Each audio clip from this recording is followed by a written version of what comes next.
딱딱한 법의 속살. 심쿵하게 파헤쳐드리겠습니다. 본격 법조 예능 불타는 감자. 안녕하세요. 안녕하십니까. 박수를 치면서 시작하는 거예요. 네. 날이 많이 더워졌습니다. 예, 정말 덥네요. 굉장히 덥게 입으셨네요. 예, 뭐 변호사니까요. 저희도 이제 스튜디오에서 다음 주부터 좀 반팔을 입고 하는 게 어떨까? 네, 반팔하니까 생각이 나는데 오늘 우리가 황교안 총리 후보자를 하잖아요. 네. 황교안 총리 후보자가 이제 검찰 있을 때 네. 검사 시절에 저보다는 한 11년 정도 선배신데 그렇죠. 네. 거기랑 비교해서 혼이 난 적이 한 번 있거든요. 왜요? 황교안 총리 후보자는 반팔 와이셔츠를 안 입으신 분이에요. 네. 저는 그때 그 와이셔츠 속에 런닝구를 안 입었거든요. 런닝 셔츠를. 그러니까 이제 제 상사가 미치겠는데. 왜 그걸 안 입냐. 그래서 제가 아니 그거 원래 안 입는 겁니다. 그랬더니 한국은 이 습기가 많기 때문에 그 기후에 맞는 걸 입어야 된다. 그 다음에 또 이분이 황교안 그 당시 부장검사 얘기를 들으면서 황교안 부장은 여름에도 반팔 와이셔츠를 안 입는다. 그래서 반팔 와이셔츠는 한국 놈들이나 입는 거다. 내가 전에는 한 기후에 맞춰서 입으려더니 이제 하다가 논리가 좀 안 몹시 맞나요? 혼났던 그런.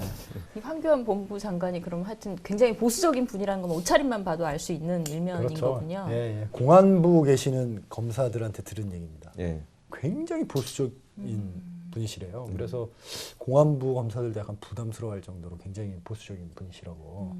또 이분을 설명하는 가장 중요한 키워드가 또 기독교, 침례교 신자시고 교회 관련해서 책도 여러 번 쓰셨고 혹시 같이 근무해 보신 적이 있으세요? 없어요. 제가 지청에 갈 때 거기 제가 가는 날 떠나신 거죠. 지청장 하다가 하루. 그러니까 하루도 겹치진 않았죠. 본 적은 몇 번 여러 번 있습니다. 교육 받으러 가서 이렇게 보고 법무연수원에 계셨거든요. 예. 보면 개인적 인품평 같은 건 어떤가요? 검사들 사이에서는. 보면 뭐 술을 많이 먹고 뭐 이런다거나 사고를 친다거나 하지 않고 굉장히 독실하게 기도하고 이러고 하니까 위에서들은 다 좋아하죠. 법무부에서 이제 장관을 모시고 온 검사들 중에 이렇게 종종 말씀하신 분들이 있었어요. 제가 장관님 밑에서 하드 트레이닝을 당했는데도 아직 물이 덜 빠져서 하드 트레이닝이라는 말은 이 보수적 이 공안적 시각의 하드 트레이닝을 당했는데 공안부 검사들이 그렇게 할 정도로 굉장히 정말. 보수적인 몸가짐도 엄하고 네. 그러시죠. 주로 검사 경력은 공안부에서 쌓으셨죠? 그렇죠. 공안검사의 그 엘리트 코스 대검찰청에서 공안 13과장 하셨고요. 서울지검 공안 2부장도 하셨고 공안수사 관련해서 굉장히 중요한 일종의 교과서라고 할 수 있는 국가보안법 해설서 쓰셨고요. 집회 시위에 관한 법률 해설서도 쓰셨더라고요. 예. 그런 책들은 시중에서 잘 안 팔리기 때문에 잘 안 쓰거든요. 근데 이제 황장학께서 쓰셔서 사명감을 갖고 사명감을 있죠. 쓰신 거죠. 예. 그래서 법리적으로는 공안에서는 이제 굉장히 손꼽히는 검사로 그럼 거의 이분 알려져 책을 있습니다. 보고 공부를 하겠네요, 공안 검사들이. 그렇다고 하더라고요. 수사할 때 참고도 하고. 그렇겠죠. 예. 아무래도 그 국가보안법을 책으로 냈으니까. 근데 이제 그 말씀하신 대로 좋은 면으로 보면 굉장히 뭐랄까 깔끔합니다. 그러니까 이렇게 뭐 검사들이 됐건 누가 됐건 뭐 어디 가서 이렇게 위세를 떤다거나 별로 그러지는 않는 스타일이고 점잖고 보수적인 분들이 공안 검사들이 굉장히 어떻게 보면 매너가 좋습니다. 킹스맨들 같아요. Manners maketh man. Do you know what that means? 킹스맨. 근데 이제 우리나라 공안이 검찰의 역사를 보면 이제 쭉 엘리트 코스였습니다. 지금은 뭐 특수통 뭐 하지만 그때는 성적 좋고 출세 지향적인 분들이 전부 공안으로 갔었는데 김대중 대통령이 이제 대통령이 되시면서 그간의 그 공안 검사들을 교체를 하자. 그때까지 공안을 주로 했던 검사들을 구공안이라고 했고 한 번도 공안을 해보지 않은 사람들이 막 공안부장을 하고 그러기 시작했어요. 그걸 신공안이라고 합니다. 그때 이제 계속 공안을 해왔던 사람들이 굉장히 좌절했죠. 황교안 법무부 장관도 그 당시에 굉장히 좌절을 했었죠. 그러니까 이걸 물갈이를 한번 시도를 한 거죠. 네. 변호사님은 공안 쪽에는 그럼 한 번도 안 계셨던 거예요? 저는 공안에 6개월을 있었는데 그 기획을 하면서 이제 적을 둔 겁니다. 정만 공안부에 두면서 그러니까 실제로는 기획하다 보면 사건을 처리하지는 못하고 그래서 거의 공안 사건을 처리해 본 경험은 없습니다. 에이스가 아니셨나 보네요. 아니죠. 저는 그 특수에서부터 기획해서 뭐 건국 이래로 공안 빼곤 다 하셨네요. 공안 빼곤 다 했어요. 하여튼 이분 방금 잠깐 얘기하셨는데 그 김대중 정부 그리고 참여정부 이때 이제 약간 부침을 겪으셨는데 가장 결정적인 이제 외부로 드러난 사건이 그 엑스파일 수사. 엑스파일 수사가 이분이 하셨죠. 이게 언제였죠? 기억이 이게 2005년입니다. 2005년에 그 황교안 후보자가 서울중앙지검 2차장이었고요. 서울중앙지검 2차장이라 함은 대한민국에서 가장 센 공안부를 통솔하는 이분이 거기 계시던 시절에 그 소위 말하는 엑스파일 사건이 터졌죠.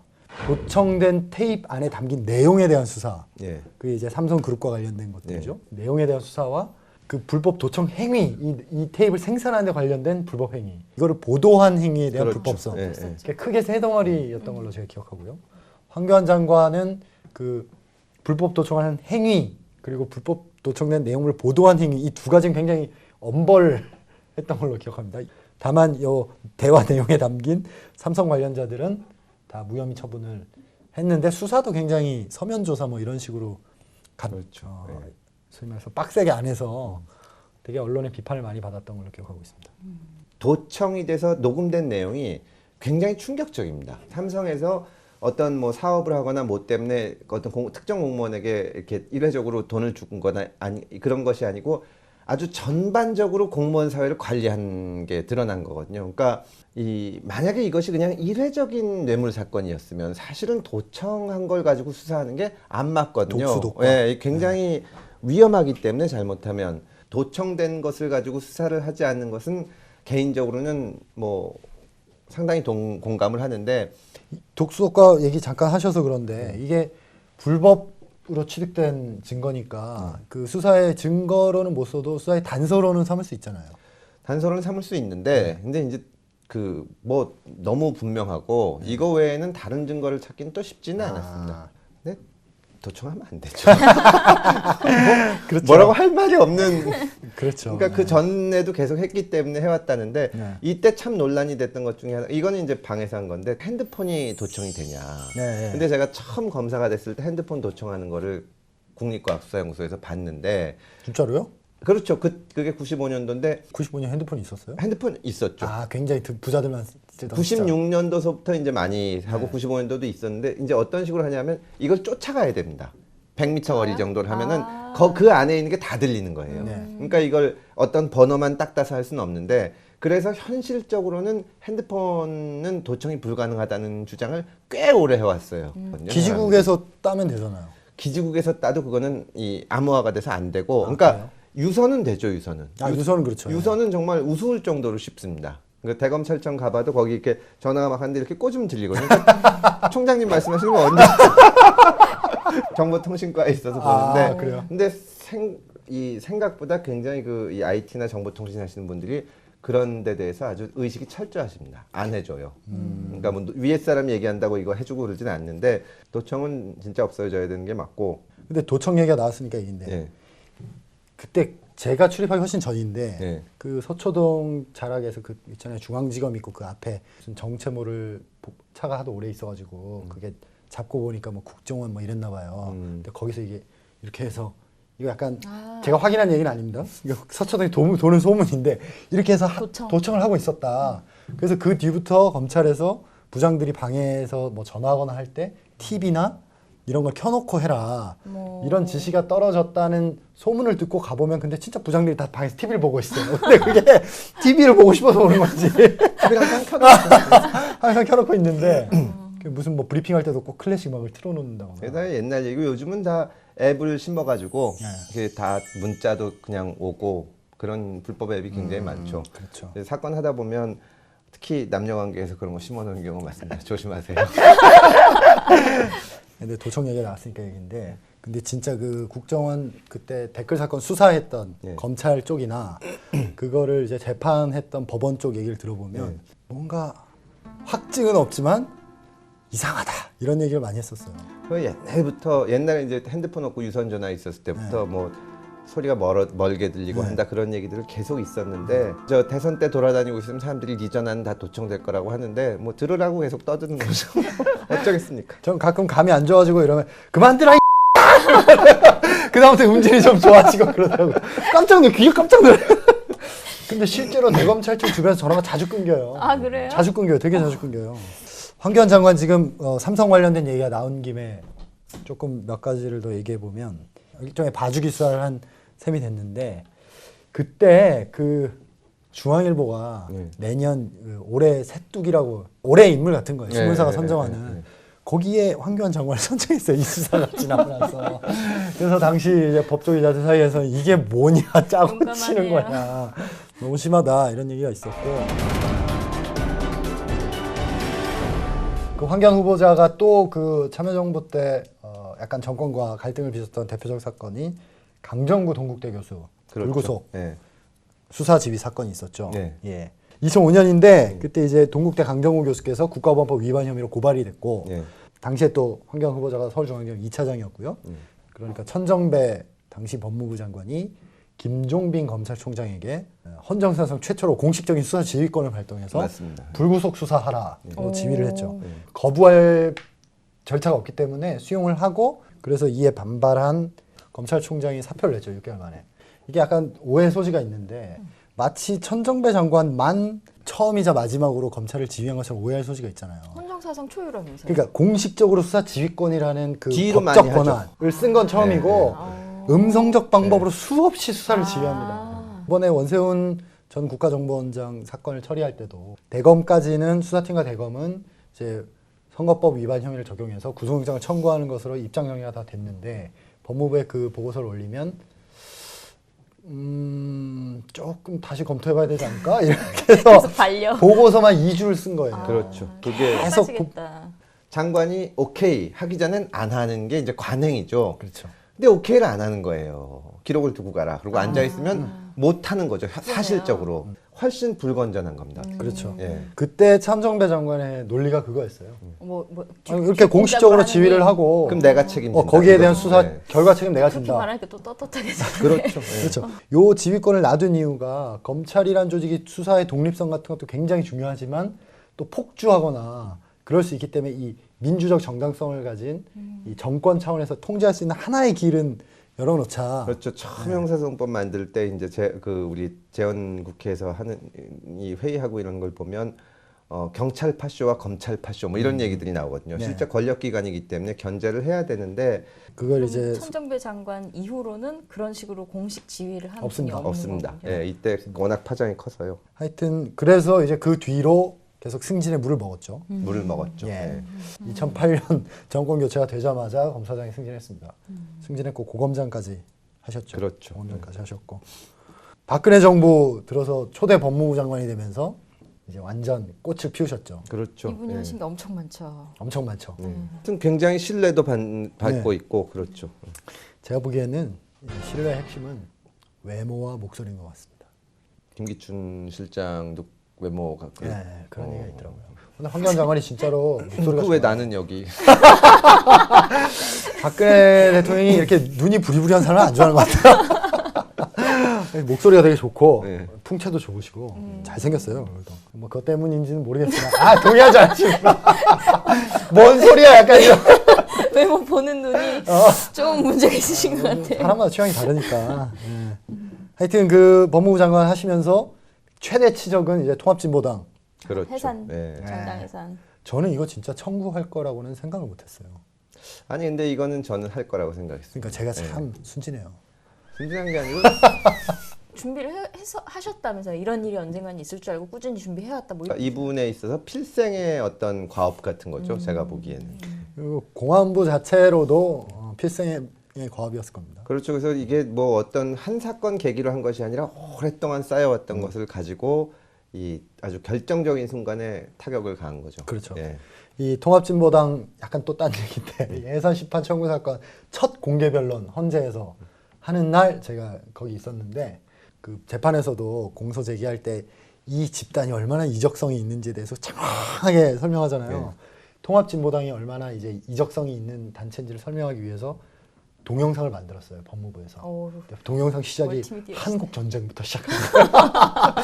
휴전선에 대포 뻥뻥 쏘는 그 흑백 화면부터 시작해서 쫙 시작하는 거예요. 역사를 1950년 한국 전쟁이 시작돼 뭐 60년 뭐가 있고 70년 뭐가 있고 80년 쫙 해서 그럼으로 20몇 분 만에 그럼으로 20몇 분 만에 20몇 분 만에 그럼으로 통합진보당 해산돼야 된다. 그리고 왜 그런지 모르겠는데 공안 사건 공소장도 그러거든요. 그렇죠. 다 그러잖아요. 뭐 옛날부터 쭉 내려와요. 딱 내려와요. 그 뭐 금태섭을 공안 사건으로 기소한다고 하면 언제 대학에 들어가서 무슨 책을 읽고 누구누구와 무슨 뭐 서클을 만들어서 활동하면서 뭐 의식화가 되고 어쩌고저쩌고 끝도 없습니다. 끝도 없어요. 예. 그 약간 조직폭력배들 사건 기소할 때는 비슷한 것 같은데. 조직폭력배도 그렇게 하죠. 그래도 한국 전쟁 좀 심했다. 그 완전히 그때 기자실에서 빵 터져가지고 기자들 막 다 웃었는데 거기에 참가했던 모 검사께서 굉장히 뿌듯해하면서 이 영상 잘 봤냐고 뭐 어떠냐고.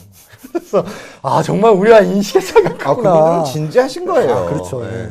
그래서 통합진보당 정당해산 심판 사건을 뭐 완승으로 이끌었죠. 그렇죠. 8대1 완승이죠. 완승으로 이끄셨고 그 외에 뭐 최동욱 총장 사건, 뭐 원세훈 전 국정원장 사건 뭐 다 같은 맥락의 사건이고 뭐 세월호, 뭐 성완종 리스트 각종 굵직한 사건 때마다 다 이분이 하셨죠.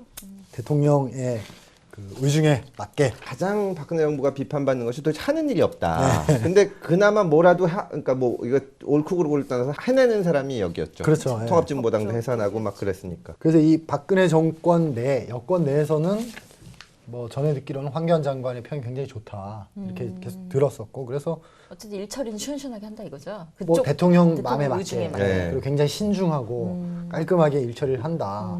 그래서 뭐 언제 총리를 시켜도 뭐 시킨다 이런 얘기들은 굉장히 많이 있었고 특히나 청문회를 한번 통과했다는 안전한 카드니까.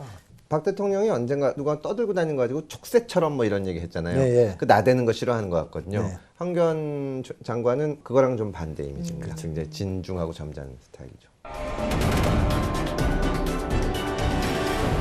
이분이 또 독실한 신자시다 보니까 네. 교회에서 간증 형식의 연설을 하시면서 자신의 정치 성향을 드러내셔서 문제가 된 적이 있는 걸로 알고 있는데 2011년에 그 현직에 계실 때요 부산 고검장 시절이시고 뭐 종교적인 말씀 당연히 많이 하셨고 근데 약간 눈에 띄는 대목이 이제 그 김대중 전 대통령하고 노무현 전 대통령 관련돼서 발언을 하셨어요. 그 당시 시기를 환란의 시기 이렇게 표현하셨다고 그걸 버티게 해준 하느님께 감사하고 뭐 이런 식으로 간증을 하셨다고 뭐 하는데 본인 사고 체계 안에서는 충분히 그러실 수 있을 것 같습니다. 김대중 대통령이 구속되고 뭐 조사받았던 것도 그렇고 또 노무현 대통령이 구속됐던 것도 말하면 노동운동 돕다가 그런 거거든요. 그러니까 그거를 가지고 이제 그게 마치 그 사람의 어떤 흠이 되고 그것 때문에 대통령직을 수행하면서 공정치 못하게 하는 것처럼 얘기한 거니까 굉장히 잘못된 거죠.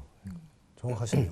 예, 저는 항상 저번 그 법무부 장관 청문회 받을 때도 문제가 됐던 건데 정관예우 16억 받으셨댔나요? 그렇죠. 예. 17개월 근무하면서 16억. 근데- 보통 법인감이 이렇게 많이 받나요? 모르겠습니다. 이전 총리 후보자께서도 16억 아니셨나요? 액수도 비슷한 것 같아요. 저번에는 5개월 동안 16억. 이번에는 그럼 17개월 동안 또 16억. 약간 재질이 낮죠. 예. 그걸로도 재질이 갈려요? 아, 그럼요. 예. 그러니까 이 많은 월급을 받는 거에 대해서 저희가 막 비판을 하는 이유를 곱씹어 보면 그게 약간 정당한 근로의 대가가 아니지 않은가 이런 시각이 있는 것 같아요. 이게 좀 그러니까 사실 검사를 하다가 나와서 돈을 버는 거 가지고 비판할 땐 저도 이제 화가 날 때가 있거든요. 왜냐하면 이건 전문적인 영역이기 때문에 그렇죠, 예. 나름의 일을 하고 돈을 받는 건데 그러나 가슴에 손을 얹고 이렇게 주변을 둘러보면 과연 꼭 그것 때문에만 돈을 받냐? 어떤 이 그 영향력 좀 전까지 같이 근무했던 뭐 후배가 좀 어떻게 봐주지 않을까 이런 거가 있어서 참 없어져야 되는데 아직까지는 남아있죠. 그러니까 공직에 있을 때의 영향력을 활용해서 사적 이익을 너무 과하게 취한 거 아니냐 이런 비판인 것 같거든요.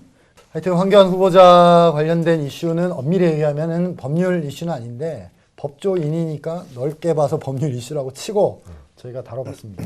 조만간 청문회가 있을 것 같고요. 그 결과는 다른 프로그램에서 확인하시기 바랍니다. 결과를 보고 재미있으면 또 짧게 얘기를 할 수도 있죠. 최근에 또 국민들의 관심을 굉장히 끈 사건이죠. 정확히 143일 만에 조현아 전 대한항공 부사장이 집행유예로 석방이 됐는데요. 여기에 대해서도 뭐 유전 유죄 아니냐 이런 식의 국민 감정이 조금 일어나기도 했는데 네. 이게 뭐 1심과 2심에서 법리 해석이 많이 달라진 건가요? 결정적으로 달라진 거는 이제 항로 변경죄의 인정 여부가 달라졌습니다. 그 전에는 항로 변경죄에 해당이 됐지만 이번에는 항로 변경죄는 아니다라는 건가요? 그렇죠. 이렇게 그 승무원 뭐 때리고 뭐 폭행하고 한 거는 다 인정이 됐는데 이 비행기를 돌린 것이 항로 변경죄라는 그 죄에 해당하는 것이냐에 대해서 1심하고 2심하고 달랐던 겁니다. 근데 이 항로 변경죄가 형량이 뭐 기본적으로 1년 이상이 나와야 되는 무거운 죄로 돼 있는 1년 이상 10년 이하로 돼. 이게 센 건가요? 형량이? 되게 이제 그 몇 년, 뭐 1년이더라도 이상으로 되면 다 센 겁니다. 그죠. 센 거긴 한데 이 부분이 무죄가 되면서 집행유예가 됐는데 이 부분이 유죄가 되더라도 집행유예를 선고할 수 있습니다. 아, 그렇군요. 예, 그러니까 형량이 엄밀히 얘기하면 2개월 낮아진 거죠. 2개월 낮아지면서 집행유예가 집행유예가 된 거죠. 예. 예. 아 1년 이상이면 또 집행유예를 못 아니, 줘요? 할 수 아니요, 있습니다. 집행유예는 3년까지 할 수 있습니다. 그러니까 최대한 징역 3년에 집행유예 5년 이것이 재벌 최- 회장들이 많이 받죠. 최고고, 그러니까 이게 제일 안타까운 것이 7년 이상 징역들이 있습니다. 근데 이 몇 년 이상 징역이 있으면 반으로 깎아줄 수 있어요. 그러니까 잔성을 한다, 뭐 이런 사유로. 근데 예를 들어서 5년 이상 징역이다 그러면 반으로 깎으면 2년 6월이 되지 않습니까? 그러면 집행유예가 가능한 거예요. 3년 이하니까. 근데 7년 이상이면 반으로 해도 3년 6개월이잖아요. 꼼짝없이 살아야 됩니다. 아 실형이 되는 거군요. 네, 그러니까 징역 3년에 집행유예 5년이 되면 하루도 안 살 수 있죠. 네. 근데 징역 3년 6월이 되면 3년 6월을 살아야 되는 겁니다. 그러니까 6년 1개월 이상 이렇게는 안 되나요? 6년 1개월 그건 무슨 그렇게 해놓으면 이것도 깎아도 3년 15일, 그렇게 15일이니까. 그렇게 하지는 않죠. 그래요? 네. 보통 이게 1년 단위인가요? 그러니까 말하자면 현실적으로는 그래도 법이 집행유예가 되냐 안 되냐를 가지고 하지는 않으니까요. 예. 근데 다시 항로 변경죄로 돌아가서 네. 제가 보기에는 계류장이라고 하나요? 그 비행기들이 움직이는 지상에서 움직이는 그 길에서 항로를 변경한 것도 이탈 같거든요. 항공보안법 42조에 규정돼 있는데 위계 또는 위력으로서 운항 중인 항공기의 항로를 변경하게 하여 정상 운행을 방해해야 됩니다. 그러니까 세 가지 조건이 충족돼야 되는 거죠. 아, 네 가지네요. 위계 또는 위력이 네. 있어야 되고 운항 중인 항공기여야 되고 항로를 변경해야 되고 정상 운행을 방해해야 돼. 이 네 가지 조건이 다 맞아야 이 죄가 되는 거거든요. 쟁점을 좁혀보면 그렇죠. 이 램프 리턴 정확하게 얘기하면 이 비행기가 이렇게 붙어 있잖아요. 여기서 떨어져서 활주로로 이동하다가 다시 돌아온 요 행위인데 요게 이제 항로 변경에 해당하느냐 안 하냐. 1심은 이제 항로에는 그 비행기가 이륙 전 이동하는 그 모든 길을 포함한다. 이렇게 1심은 봤고 2심은 소위 말해서 이제 죄형 법정주의의 죄형 법정주의. 재형 법정주의라는 것은 이제 어떤 행위를 처벌하려면 그게 법에 명확하게 나와 있어야 된다는 겁니다. 그러니까 그게 아니면 아니라는 거죠. 예를 들어서 저기 뭐 사람을 폭행한 사람은 뭐 징역 3년에 처한다고 돼 있을 때 폭행을 직접 한 건 아니지만 이 뭐 큰 소리로 고함을 질러가지고 정신에 충격을 주게 했으니까 그것도 폭행죄랑 같이 처벌하자. 이런 건 안 된다는 겁니다. 그러니까 항로를 이탈하게 했다라는 말이 있으면 항로를 반드시 변경해야 되는데 이게 항로에 해당하지 않는다고 본 것입니다. 그러니까 1심은 이게 지금 우리나라 법 규정을 다 뒤져봐도 항로에 대한 명확한 정의 규정이 없나 봐요. 그래서 이런저런 조항을 비교하고 국제협약에서 쓰인 항로의 의미를 유추하고 굉장히 방대한 조사를 해서 1심은 이번 사건에서 이 행위는 항로 변경에 해당하는 것으로 해석하는 것이 맞다. 네. 이렇게 결론을 내렸는데 2심은 그런 식으로 유추 해석하면 안 된다. 죄형 법정주의에 어긋난다. 그런 유추는 이렇게 본 거예요. 그게 유추인지는 좀 의문입니다. 법에 정의가 있을 때가 있어요. 여기서 항로라 함은 어디서부터 어디까지 말한다. 이게 있을 때가 있는데 그게 없어서 문제가 되는 거거든요. 그러면 판사관 검사가 맨 처음 뭘 하냐 하면 국어사전을 찾습니다. 물리적 해석이 가장 중요해요. 항로라는 것이 뭔지 사전을 보고 그다음에 이제 이 법에서 왜 여기서 항로를 변경하면 안 된다고 했을까? 그 목적이 뭐냐? 이런 취지 이런 거를 쭉 살폈을 때 지상에서 이렇게 끌려다니는 거는 항로라고 보기 어렵다고 판단한 겁니다. 이게 요 사건만 한정해서 놓고 보면 예. 요 계류장에서 떨어져서 이동하다가 다시 돌아가는 행위가 뭐 크게 위험해 보이지 않을 수도 있을 것 같긴 그렇죠. 한데 예. 이거를 그렇다면 이제 여기 이게 무죄라면 예. 이런 행위를 하는 건 항로 변경죄 아니라는 게 비행기가 되잖아요. 뜨지 않는 이상 네. 예, 왔다 공항에서 갔다 막 뭐. 끌고 다녀도 네. 항로 변경이 안 된다는 건데 안 된다는 거니까. 그러니까 그거는 좀 과연 이 재벌이고 저 그 대한항공 부사장인 조현아가 부당하게 유리한 취급을 받았는지 예. 그거를 궁금해하실 텐데 조현아 부사장이 했던 행위, 자기가 부사장이라는 이유만으로 사무장을 내리게 하고 뭐 비행기를 다시 계류장으로 돌아가게 하고 한 것은 대단히 부당하고 있을 수 없는 일인데 검찰에서 수사하고 그 법원에서 재판에서 형량을 내리는 과정에서는 사실은 특권층으로서 대접을 받았다고 보기는 어렵습니다. 그렇죠. 예, 왜냐하면 구속해서 기소가 됐고 2심 끝날 때까지 143일인가요? 네네. 있었기 때문에 거의 5달 가까이 구속이 돼 있었던 건데 이거는 결코 짧은 것이 아닙니다. 그래서 뭐 조국 교수님 같은 분은 2심에서 집행유예 나갈 거라고 예언도 하시고 막 이러셨는데 이 법에서 지금 부당하게 아주 대우해 준 건 아니다. 대우해 준 건 아닙니다. 예. 그 지도 교수님 말씀드리고 싶네요. 의견에 반기를. 아니 반기를 드는 건 아니고 그림자도 밟지 않습니다. 저는. 그러면 검찰은 이제 상고하지 않고 그냥 이렇게 이 사건 마무리가 되는 건가요? 무죄나면 거의 상고하지 않나요? 무죄 났다고 반드시 상고하진 않는데 일단 형량이 낮다고 생각하시는 분들이 있을 텐데 검찰이 1심이나 2심이나 3년 구형을 했거든요. 네. 근데 대법원에 상고를 할 때는 10년 이하 징역이 선고됐을 때는 그 형량만 가지고 못합니다. 아 양형부당을 이유로는 양형부당을 대법원에 할수 없다. 이유로는 그 10년 이하 징역일 때는 못하고 예. 그다음에 이제 사실관계를 가지고 할 때는 검찰에서 상고를 포기하는 경우가 많습니다. 예를 들어서 박창진 사무장을 밀쳤냐 말았냐 하는 거는 1심, 2심으로 보면 대법원 판사라고 밀었는지 안 밀었는지 더 잘하는 건 아니잖아요. 예. 근데 이번 사건의 경우에는 항로가 어디서부터 어디까지냐 하는 그렇죠. 법률적인 문제가 있기 때문에 검찰에서도 이거를 대법원 판결까지 받아볼 필요도 있기 때문에 상고할 그렇죠. 가능성이 있습니다. 그러니까 항로 변경은 맞지만 이번의 경우엔 테러의 가능성이 극히 적었으므로 집행유예를 선고한다. 이렇게 나가도 되는 건데 지금. 2심 재판부가 네, 그렇게 그럴 나가도 수 있죠. 그럴 수도 예, 있었죠. 지금 예. 2심에서 아예 항로 변경이 항로에 해당하지 않는다. 아니다라고 예. 했으니까 그 법리를 바로잡기 위해서는 그렇죠. 대법원까지 검찰은 예, 항로에 해당한다고 보는 거니까요. 아우, 하나- 정말 논리적이시네요. 서단계 3단. 좋아. 저희가 황교안 총리 후보자의 군 면제 문제는 다루지 않았더니 시청자들이 질문으로 군 면제 관련 질문을 말성 해주셨습니다. 단맞은. 예. 자, 연예계와도 관련된 질문이라고 할 수 있겠는데요. 요즘 정말 화제가 됐었죠. 불감덕의 금요일이 즐거운 주부입니다. 지난주 포털 실검 1위에서 반가운 이름을 봤습니다. 유승준. 점까지 이렇게 딱 찍으셨어요. 중딩 시절 제 방은 이 오라버니의 반납 포스터들로 가득했더랬죠. 그때 군대 꼭 가겠다고 했다가 해외 공연 중 시민권을 받았다고 군대 못 가게 됐다고 뭐 이러다가 병역 기피라고 입국 금지 당하면서 TV에도 안 나오고 아무튼 궁금한 것은 당시 유승준 씨는 왜 입국 거부를 당한 것인가요? 인터뷰를 보니 지금이라도 군대를 가겠다 이러던데 가능한 건가요? 이렇게 질문을 주셨어요. 한마디로 말씀드리면 이렇습니다. 출입국은 그러니까 우리나라의 어떤 사람을 받아줄 거냐 말 거냐 하는 거는 우리나라 정부 마음입니다. 주권 사항이죠. 네, 이거는 뭐 이유가 필요 없어요. 그러니까 예를 들어서 어떤 사람이 우리나라에 들어오려는데 우리는 마음에 안 드니까 못 들어온다. 그럼 이 사람이 소송 제기해가지고 왜 나는 못 들어오냐. 지난번에 비슷한 흠이 있는 사람은 들어왔는데 이런 거 다 안 되는 겁니다. 아, 안 돼요? 안 됩니다. 아, 네. 소송 제기도 안 됩니까? 이건 주권이기 때문에 안 되는 거예요. 그러니까 예를 들어서 일본 같은 경우도 이걸 굉장히 엄격하게 하는데 마라도나도 못 들어왔어요. 왜죠? 2002년 마라도나가 누군지는 아시죠? 네, 설마. 너무 무시하는 거 마약 아니에요? 복용자라고 해서 안 받은 건가요?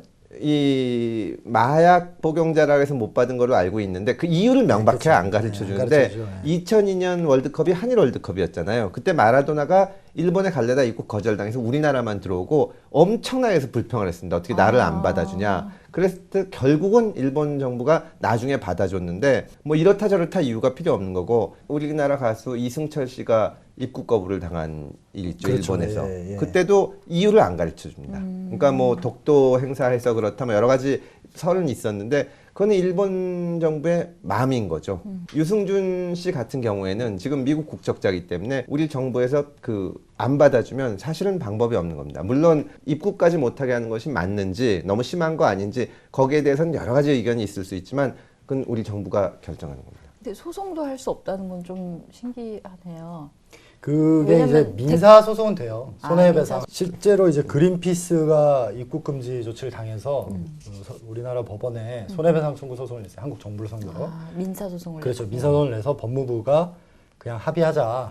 그래서 해제 조치를 풀어주고 소송을 소송을 취하는 취하고 걸로. 네. 아. 그런 그거는 내용이 있습니다. 예. 외교적으로 하는 거고 그 그린피스도 들어올 걸 기대한다기보다는 그런 식으로 해서 이제 항의를 하는 거, 예, 항의를 하는 건데 근데 지금이라도 와서 군대를 가겠다는데 가능하냐? 이건 나이가 지나서 안 법무부에서 될 나이가 안 지나서 안 될 된다고. 것 같은데요. 예. 병무청에서 안 된다고 했을 겁니다. 그래피티 하는 분들 이분들은 입국 거부 좀 됐으면 좋겠다는 생각이 왜 드는데. 그래피티 예쁘게 하면 좋지 않나요? 아 근데 얼마 전 뉴스를 봤는데 너무 안 이쁘게 해놓으신 거예요. 초등학생이 그려도 그거보다 낫게 이 자료 사진 한번 보여주고 싶어. 와 진짜. 그러니까 마음대로 할 수 있다니까요. 그림 못 그린다고 입국 금지시키는데요. 나라 마음이에요. 그거는. 앞으로도 프로그램이나 법과 관련해 궁금하신 내용이나 제보하실 내용이 있으시면 페이스북이나 메일로 말씀 남겨주세요. 저희 좋아요가 많이 부족합니다. 좀 더 눌러주세요. 주소는 아래 나가고 있습니다. 다음 시간에는 더 뜨거운 법 이야기로 찾아뵙도록 하겠습니다. 감사합니다.